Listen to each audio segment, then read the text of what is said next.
All right, so let's look at places where a function is not differentiable. And you got that on your homework yesterday for a problem, so we're going to explore more where that happens. So if a function is not continuous, then it is also not differentiable. So any point of discontinuity will also be a place where the function is not differentiable. Where does that happen? Well, we talked about a hole. We talked about a VA is also a place of discontinuity.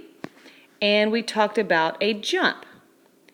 Now, I want to also, because in some problems you want to be fast about this, it's an ugly bracket, what kind of functions produce holes? Like polynomials don't, sine and cosine don't. Remember, these are rational functions where you have the holes and the VA, so rational functions. Fractions, when you have variables in the denominator. A jump usually comes from a piecewise function. That's what this one would be. You have one piece on the left, one piece on the right, and you have that break. So if the function is not continuous, it is also not differentiable.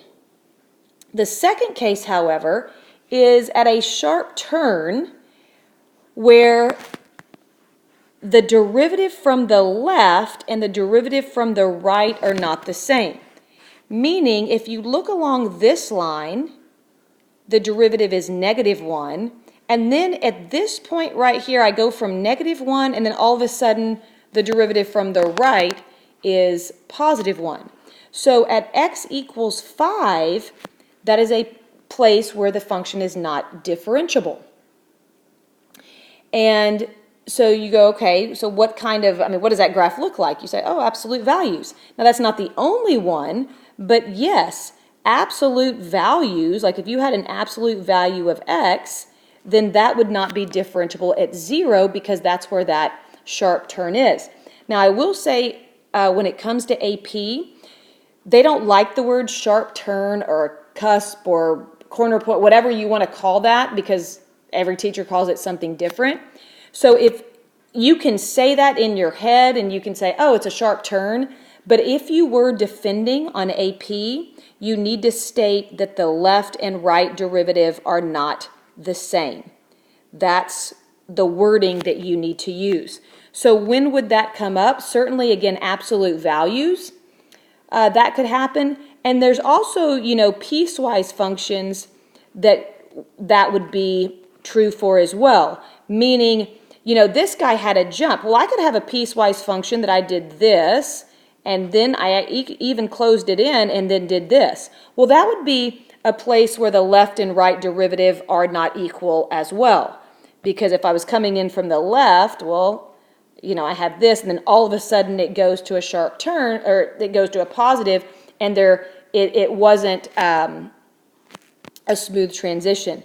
That is different from a vertex, because with a vertex, I'll draw it right here. If I have y equals x squared, the tangent lines, there is a smooth transition here, and the tangent line is 0, so the derivative from the left and the derivative from the right, I'm smoothing, and I get a derivative of 0, and that is different from just jumping from one thing to the next. So absolute values, and again, piecewise functions can cause several things. And then the last one is a place where you have a vertical tangent. So if you look at the tangent lines, and I drew those along here, what's happening there right here at 0 is that I have a vertical tangent. And we all know that the slope of a vertical line is undefined, so you will have a vertical tangent. Now you're like, okay, what kind of places have that? You're going to have to trust me right now, because I can't really give you the reason behind this yet, but I will when we get there. If you have x to a power, and this power is less than 1, then you will probably have a vertical tangent. And remember, they shifts. So like if I had y equals x plus 4 to the 5/6 power. Well, where would that vertical tangent occur would be at -4, so this function would be not differentiable at x equals -4. So you can see that it's not fair to say that if a function is continuous at a point it's certainly differentiable, because these two examples, at these points, the function is continuous, but it is not differentiable. Okay, so you've got to make sure that you have that distinction and realize that that is not a true statement. If a function is continuous, does not necessarily mean that it is differentiable. All right. Things. What are you going to be doing in the next examples? It says for the following, state the x values where it is discontinuous and the x values where it is not differentiable and why. So it's not asking you to prove it, it's asking you to state it. So you don't have to be too formal with it. You should look, I think if you looked at that, where if you had to draw over that with your hand, where would you have to lift your hand? And it is discontinuous at x equals 2. And the reason, of course, for discontinuity, remember, the function doesn't exist, so I'm assuming there's a closed dot there, but the limit doesn't exist. So at 2, the limit didn't exist. It didn't ask me to tell why on the discontinuity part, but I just said it anyway. Let's look at the not differentiable. I want you to see if you can think about the places where this is not differentiable and then tell me why. Okay, well, at x equals -1 right here, the derivative from the left and the derivative from the right would not be the same. So I'm going to abbreviate that. The left-hand derivative does not equal the right-hand derivative. Okay, or it's, again, if you tell me it's a cusp, I'm okay with that. I mean, in talking, we're fine with that. But again, on AP, I want you to say the left and right derivatives are not the same. Where else? Well, x equals 2, because it's a point of discontinuity. So if a function is discontinuous, then it's non-differentiable. So that one's there. Where is this little guy? What number is that at? That's at 6, kind of the same thing. Of the left-hand derivative doesn't equal the right-hand derivative. And then finally, I see one more issue. If I look at these tangent lines, look right there. The tangent line at 11, you have a vertical tangent. So those would be all the places where that function is not differentiable. Okay, so I'm doing the same thing. The directions for example 2 is actually the same as up here. Tell me the x values where it's discontinuous and then differentiable, or not differentiable. So for continuity, again, I don't have to use the definition necessarily. I just have to check. So I have polynomials. You know that my issue is at 2. I'd have my break. So very quickly, I could plug in 2 and see that I would have an x value of 5. And I would plug in 2. I would see that I have an x value of 5. I do have an equal to, so that means one of those is a closed dot. So number 1, this function is continuous. But doesn't necessarily mean that the function is differentiable. Well, polynomials are always differentiable. So again, my issue is at 2. So here's what I'm going to have to do. I need to take the derivative from the left. Now let's think about what the derivative from the left, or the left-hand derivative, would be. I'm going to have to use my definition of derivative at a point. That would be the limit that would be the limit as x approaches 2 from the left, if I'm doing the left-hand derivative. Now, of course, what function would I use? Left less than. So I have x squared plus 1, f of x, minus f of 2 over x minus 2. Now, what am I going to end up getting here? Well, I think you're with me that that would simplify to x squared minus 4. So again, I think you're okay with me doing this, going, okay, that's going to do x squared minus 2 and x plus 2 over x minus 2. Those cancel. And so the left-hand derivative, I end up getting 4. So the derivative from the left is equal to 4. Now let me do the right-hand derivative. For the right-hand derivative, I'd have to take the limit as x approaches 4 from the right. I'm sorry, why am I got 4 in my head. 2, sorry.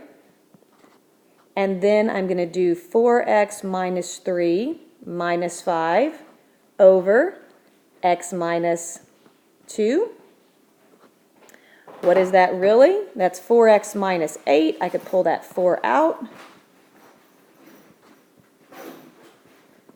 Those would cancel, and I would get 4.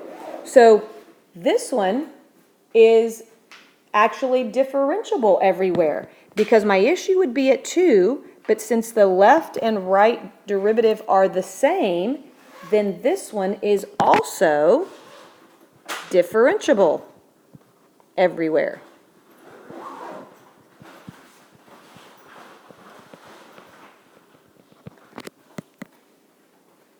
All right. Now I want you to do example 3.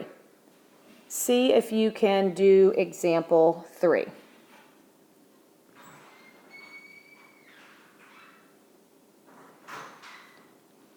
Example 3 has some similar thoughts to this one. And I'm going to erase just so it looks neat if I can. Give me a little bit of space here while you're working on that one. Okay, that cleared me off a little space. All right, what do we got? Well, let me check the continuity. I plug 2 in, I get 4. Plug 2 in, I get 4. I do have a closed dot, so it is continuous everywhere. So f of x is continuous. Now let me do the left-hand derivative. Limit as x approaches 2 from the left. You're probably getting very fast at this. X squared minus 4 over x minus 2. Seems like we just did that, almost. I am silly. That is the right-hand derivative. I'll change that. Keep me on my toes here, people. Let's do this. I used the wrong equation, so I'll change that to the right-hand derivative. I'll find that first. So when I find that, again, that we just did one like that. So the top is factoring to x plus 2 and x minus 2. The x minus 2's would cancel. It's like the one we just did, and we got 4. Now let's actually do the left-hand derivative. I got to be careful. You can't always think, oh, the top one's the left and the bottom one's the right. I fell into my little math coma here. So I got to be more careful. The limit as x goes to negative 2, approaches 2 from the left, I'll get it together, would be 2x minus 4 over x minus 2. And you can see in this one that the x minus 2's would cancel, but I get a limit of 2. What does that mean? That means that this guy is not differentiable at x equals 2. And what is the reason? The reason is because the left-hand derivative does not equal the right-hand derivative, and you just proved that because the left derivative was 2 and the right derivative was 4, and those are not the same. So f of x would not be differentiable at 2. So don't make the problems harder than they are. If you have a graph, notice up here, I wasn't doing these limit statements and all that kind of stuff. If there is a graph, I'm going to look at it and tell you the answer. So don't do more work on your homework than you're supposed to, because the first part of your homework is just looking at graphs. And you can just write the answers very, very quickly. The back page, you have some where you're going to have to show it like this. All right? So I do want you on the back page to use limits to prove. Okay? Because if it says, is the left and right derivative, what are those? You don't know how to find that derivative yet unless you use the limit statement. So you're going to have to do that. All right, good luck.